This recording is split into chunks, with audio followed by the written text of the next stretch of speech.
I think we can all safely assume that with this movie, we can now forget the ridiculous and BS way they did Galactus in the 2007 sequel to Fantastic Four. Because, let's be honest, a lot of fans of Galactus or Fantastic Four, or just Marvel in general, can tell you that was the single worst thing about that film, among other problems, but that is the thing that everyone to this day still remembers and was truly let down, that they could never really do him justice. Thankfully, Kevin Feige said, you know what, now that we have the rights to them, we'll give you Galactus. We will not give you whatever that was. We will give you the proper Galactus you deserve. And for fans who've been waiting for that, that is all you could ever ask for. And how he is in this movie, yeah, I think they'll be truly satisfied. But then again, I'm not a comic book guy. So you be the judge of that.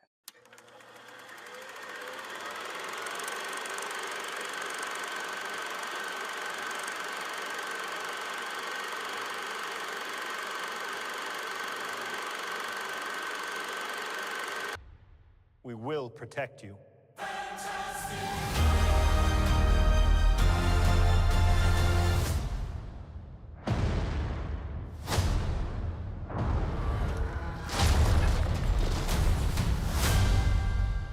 The Fantastic Four First Steps is directed by Max Shakman with a screenplay by Josh Friedman, Eric Pearson, Jeff Kaplan, and Ian Springer, and a story by Eric Pearson, Jeff Kaplan, Ian Springer, and Kate Wood. The film has an ensemble cast that includes Pedro, Pascal, Vanessa, Kirby, Ebon, Moss-Bachrach, Joseph Quinn, Julia Garner, Sarah Niles, Mark Gatiss, Natasha, Lyonne, Paul Walter Hauser, and Ralph Ineson. According to IMDb's plot synopsis, forced to balance their roles as heroes with the strength of their family bond, the Fantastic Four must defend Earth from a ravenous space god called Galactus and his enigmatic herald Silver Surfer. This is now the third or fourth, if you want to count it, attempt at bringing the Fantastic Four to the big screen. This is the latest iteration, not only in the MCU, but just for the Fantastic Four. It has been a long journey for them to get a proper film for them. And I say fourth attempt because for those who don't know, or if you do, the first attempt was released in 1994. Well, I say released, but really not. It was unreleased, and so not a lot of people really saw it. But for those who did see it, it was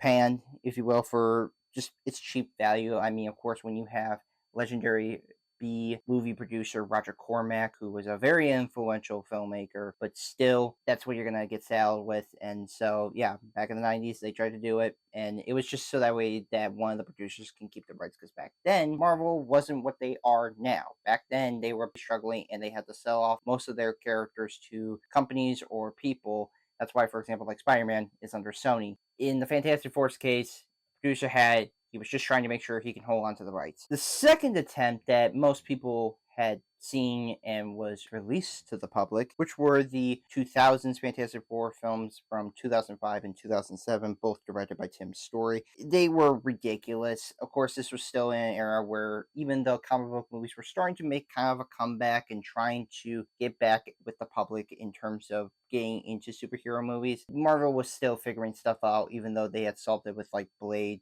and X-Men and Spider-Man, but I digress. As for the last attempt, released in 2015, Fan Four Stick, we know how that turned out. Josh Trank, who wanted to make that movie his version, his way, he was screwed over by 20th Century Fox, and it was derailed, and is now seen as probably the worst adaptation of the Fantastic Four to this date. But with the rights back in Marvel Studios after the Disney-Fox merger in 2019, it was their chance of giving fans what they have always wanted, which was a proper Fantastic Four film. And what better way to do that than, even though it is set in the MCU, is in its own continuity, it's on a different universe, Earth 828, and it has a retro 60s feel, so that way it can feel like the Jack Kirby comics that, of course, the Fantastic Four were created, and a bunch of other Marvel characters were created from. Though the MCU has been going through some rough times, people were just hoping that this could be fantastic.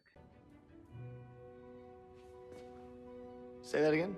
Now, having seen the film, it was perfect. I honestly will say that. To me, not only was this the best outing for Marvel's first family, okay, I generally think, even though I have not seen the 90s one, sure, I haven't, but from the 2000s and the 2015 Fantastic Four films, this is easily the best outing. But I honestly would say this is probably one of my favorite films in the MCU in recent years. I am being actually serious with that. I had to sit down and think about it, and I thought I would have problems, and I thought I would follow through on saying that there were, but the more I thought about it, the more that honestly, hindsight didn't really bother me. And with this one, there's no negatives here, so let's just now jump into the positives. The performances are exceptional. Everyone, especially the members of the family of four, were terrific in every way, leading to some fun but serious acting. I know there was a lot of backlash when it came to the actors, especially with Pedro Pascal playing Mr. Fantastic, but honestly, you guys, everyone in this movie was amazing. And yes, Pedro Pascal, I understand he is in so many things. If you saw my review for anything, you know that this man is everywhere. He had a movie last month too,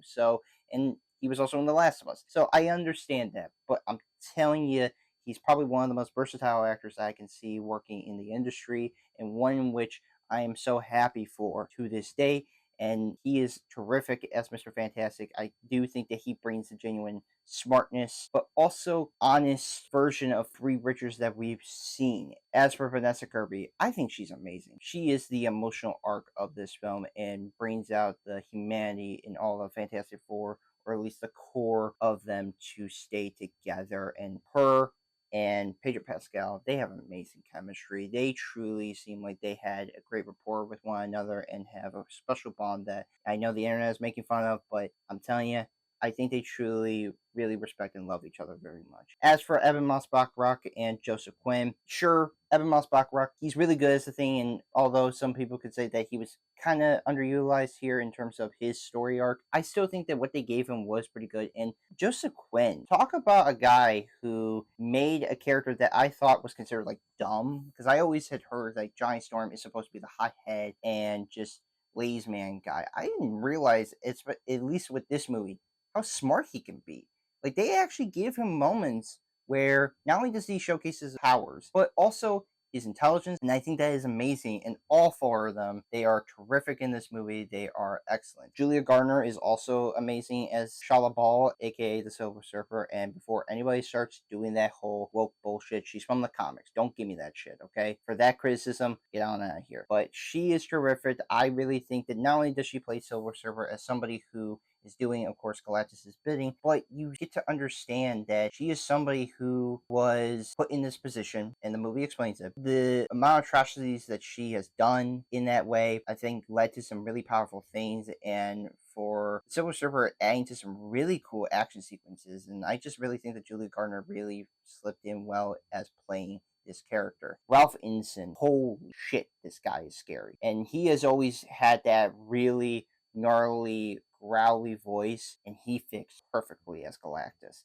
This is a terrifying threat to go up against. And some would say that maybe this is a different interpretation of Galactus in terms of like how he's portrayed in like the comics or other medias, but here, this god is fucking scary. How terrifying and how enormous he is. And he added to really great tension of his presence, feeling throughout the entire movie. Something I've never felt in an MCU movie, especially for a villain who's just in one film. Like, Thanos was built throughout years. This is one character that was just in one movie, and I felt his entire presence the moment Silver Surfer was brought into this film. And when you first meet Galactus, he is terrific, and Ralph Ineson crushed it, and he really made me scared and really terrified of what could happen. The direction is phenomenal. Director Matt Shakman delivers on the heart and serious nature that is woven together well enough to work, bringing the family dynamic together beautifully. That is what Matt Shakman, I think, wanted to make sure was nailed down. First and foremost, the family dynamic. And like I mentioned, the actors, they were amazing. They played these characters very well, and they really felt like they were a family. And it's because of Matt Shakman, who wanted to make sure that they were the crux and the main core for people to root behind and also fall in love with. And I like how it also showcases how the serious nature of Galactus and how threatening he could be, as well as showcasing the Fantastic Four's celebrity persona that the public sees, and how this retro future 60s aesthetic looks is amazing. It is fantastic. Say that again? and Matt Shakman, I think, really did a honest job of making sure that it respects Jack Kirby's work and his legacy with the Fantastic Four. The cinematography is grand. Cinematographer Jess Hall shoots a massive and stunning film of showcasing the family's powers, the retro 60s aesthetic, and Galactus' scale, being one of the best looking MCU films in recent years. There has been MCU movies where they at times look flat and uninspiring at times, but something like Fantastic Four is inspiring. How amazing this film looks. The retro 60s aesthetic was a great choice for this movie, and it looks awesome when it comes to showcasing the Fantastic Four's powers. It is on full display, and like I said, Galactus' scale, man, they nailed that so well on how much this character can be very intimidating and very powerful and scary to look at. And for them to capture the scaling of it all, I think that's what sells this movie very well in terms of its look, is because of Jess Hall's cinematography that makes it feel like you are at times watching a 60s superhero movie. I'm being serious. It looks terrific. It looks amazing. The music is wonderful. Composer Michael Giacchino crafts a whimsical and thrilling score that invokes the retro 60s while also hiding the action sequences. As always, Michael Giacchino is one of the best composers in the industry. To this date, this man has never missed a score. If you look at his body of work as a composer, he has delivered on some of the best scores in recent movies, and this can add to that. And honestly, I could say that this is probably one of the most recognizable and most memorable scores in recent MCU films, because there is a sense of wonder, awe, but also heightened intensity with how much Michael Giacchino wanted to invoke the feelings of not just the Fantastic Four, but just the stakes that they have to face. It is all terrific to see how much a film like this can have a composer really strung you along and heighten the suspense is incredible, and is all due to his masterful work. The story is impactful. Seeing the Fantastic Four take on Galactus was emotional and intense as it kept going, making it all feel solid. There is never a point in this movie where I feel like this movie took a nosedive or really divulged itself by the end. This movie was lockstep and ready the moment this film went, and it kept me interested. It kept me invested with what was going on. Seeing the family dynamic and the fight against Galactus was also done very well in showcasing powers, as well as just showing their responsibility and how the public sees them. And it's all done very well. It is amazing to see a film like this really capture the feelings of what Fantastic Four is supposed to be like. The writing is effective. Writers Friedman, Pearson, Kaplan, and Springer brings the charm and serious vibes that comes with the plot, having the conversations and banter feel lively. This is, I think, probably the lightest in terms of its humor than most MCU movies, and that's okay, because honestly, we've been getting a lot of movies that have been kind of jovial with regards to throwing quips and jokes into their movies. This time, the jokes are a little bit subdued and less than most MCU movies, and I think that's all for the better. I think moving forward, I think this is probably the best way they can handle comedy and the serious nature of stakes that are in their films, and this movie proves that.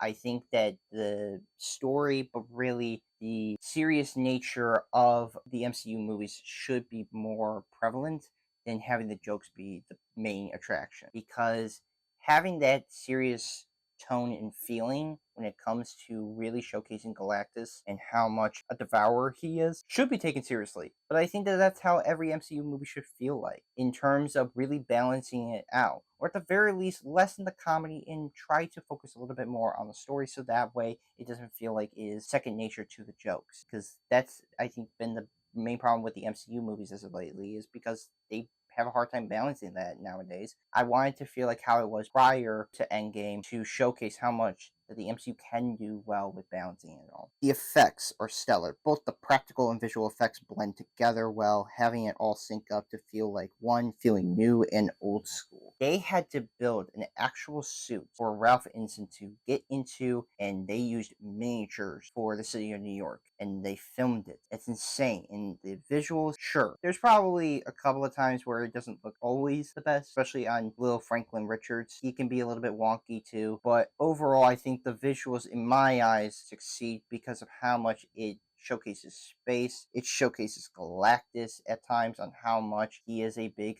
threat, as well as just showcasing the Fantastic Four's powers, how their powers do feel there was effort being put into making sure that everybody looked as good as they can. Sure, maybe Reed's powers don't look all that amazing, but when you have stretchy powers, it's gonna not always look 100% right. But I think with this movie, I think they were able to get away with that compared to like the 2000s films. The production is amazing, showing the effort of the crew work along with the costumes, props, and sets are all top notch. Round of applause to pretty much everybody that was involved in it, because yeah, the costumes, they look amazing, the props, the sets, the interior design, as well as, like I said, just all around incredible to see this movie come together and not feel like this was all rushed at the last minute. It all felt like it was natural. The pacing and runtime is spot on. Every scene feels fast paced while adding some downtime in between. With a runtime of 1 hour 55 minutes, it never lets up. There's never a point in this movie where I feel like this needed to be